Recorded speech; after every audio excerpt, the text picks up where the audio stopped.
nakita ko po yung video nga kasi nasa work po ako that time. Sobrang saya ko po, sobrang saya. Kasi parang nagbunga po yung pagpe-prepare namin, yung paghihirap na pinagdaanan namin sa pelikulang Balota. Kasi napansin ko yun. Pang ilang award mo yan? First ko po. First? So, doble special kasi Yes, first po. award First mo. award. At sa isang mabigat na acting mo sa Balota, Yes, di ba? po.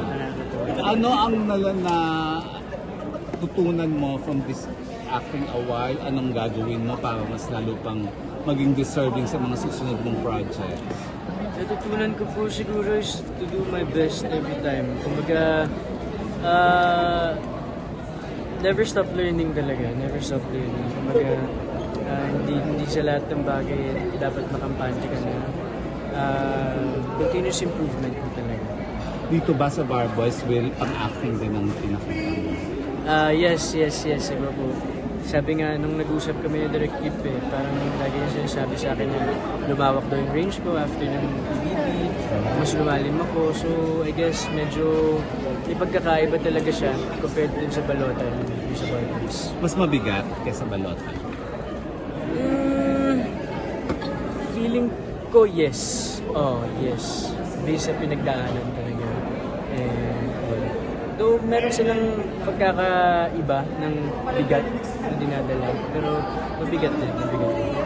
Ano ang next mong role na gustong gawin, Will, na para maipakita mo ulit yung acting mo? Anong klaseng role?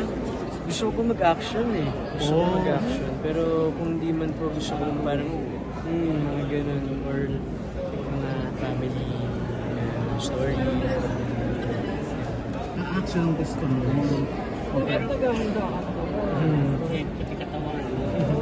Tapos Will, ito hindi ko lang po natanong na sa'yo, di ba? Sparkle artist ka. Isa ka sa importanteng artist ng Sparkle. Tapos, well, alam naman ng publiko, wala na si Mr. N sa Sparkle, di ba? How did you feel? Sa Sparkle, si Mr. N, di ba? Parang How do you feel na umalis na siya sa Sparkle? nung time na pumasok po si Mr. M sa Sparkle, parang once or twice ko lang po din na-meet si Mr. M. Yun po yung time na parang medyo awkward stage. So, wala kayong close encounter masyado? Opo, wala po masyado. Pero when after winning, medyo choosing na tayo sa pagkalap ng project. Hindi na yung basta-basta, takapin natin yung parang project na. Ayaw mo na ng patwikams? Medyo malalim na. Sabi ko lang gano'n. Siyempre ako, kung ano man po ibibigay, gusto ko pa rin naman po. Siyempre, being grateful pa din ako. But at the same time, meron na rin po ako na thoughts ngayon. Meron ako sa utak ko na parang gusto ko yung mga gagawin kong film na yung may makabuluhan talaga. Makabuluhan talaga at makakapag-inspire ng mga tao. And Will, after Marian Rivera, sino ang next na dinidream mong makatrabaho sa pelikula? Kung makatrabaho. Dong ba nakatrabaho mo na? Nakatrabaho ko po siya dati sa pare ko. So hindi. Sino pa? Ang hindi mo pa nakakatrabaho? Kung nakaka-work, sino ba? Siguro si Kuya Dennis. Never po. Never po kayo ni Dennis nagka-work? Nagka-work kami pero isang eksena lang din. Sa isang gandigit. Oo. Nag-guest kaya ka. Yes, po. Isa na lang, Will. Christmas wish. Christmas wish, good health, more blessings, patience, dami po O para may iba, ano yung isang material na bagay na gustong matanggap this Christmas? Material. Material. Matanggap? Oo, O pwede matanggap. po bang yung gusto ko na lang makuha talaga? Ano Hindi yun? matanggap. Bahay po. So are you starting to save up na for the house? Yes po. May lupa na?